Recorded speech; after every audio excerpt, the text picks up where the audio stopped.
The E Street Band, back in the day, the original version of that stuff, we kicked ass. By the time I turned 19 and I joined Prince's band, and like one of the first keyboards that he pointed me towards was an Oberheim. 56 shows, 56 nights in 56 cities consecutively. But this was really extreme. If you look back to the history of The Who and you watch Keith Moon and every tour that they've ever done, they've always played to Pete's original demos. It had no click. It had to be perfect from memory, and he sent me home a couple of times. He said, "You don't got it," and I had to go home, and the guys were like looking at me and going. And we were sitting there together, and we looked at how far we'd come and what we'd achieved. And he said, "You're funny. I'll walk out there and everyone's throwing roses at me, but you don't want the same things that I want." And I said, "I know, mate. That's probably why we get on so well." I think the first song we did was Hanging Around, and he actually had to stop because it was still obviously very raw. Because he's been in the band 20 years, he knew Dave very well. Making Brothers in Arms in Montserrat was a fabulous time, and of course we made a good album as well. From Brooklyn, and I walk in there, and there's these guys in spectacular clothing, all with a different color hair and boots like that high. And this is like in the middle of the week, and I don't know where the fuck I was. This doesn't make any sense. And he said, "Can you play this?" And I'm going to show you exactly what I played.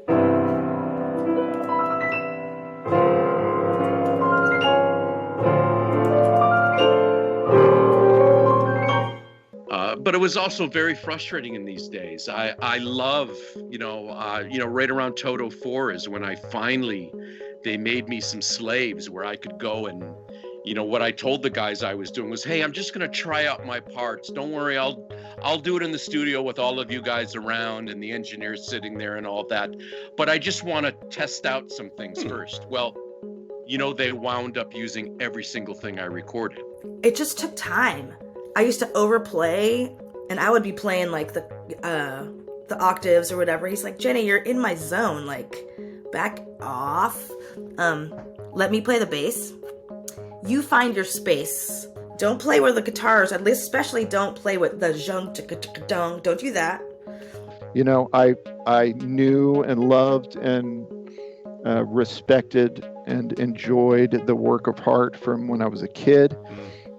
But I never would have thought, I certainly wasn't like trying to work my way into that scene. For the 10 years before I got the call from Nile Rodgers, I was not performing music live, certainly, as my primary source of income for any of those years. I was doing other things. When he called me to ask me to join Kansas, I asked him if I was welcome into the songwriting and that aspect of the band as well, because I knew that the band was doing new music. He said, "Absolutely, but show us what you have." It's a little scary, but it's also a little empowering because you're just like, "Here's my shit. Deal with it," In the early days, I was nervous and anxious, and have I ever written a keyboard solo? Do I solo keyboards live? No. Terrified of that stuff. A lot of my early playing is very safe. If you do it right, you should be proud of what you did and be confident. Not that you need a pat on the back or you need reassurance or anything, but don't undercut your own worth. To me, when I'm on stage, it just gives me an understanding of how I need to produce a record. Or when I'm working with different producers and collabing with other producers, and just, it just gives me a perspective,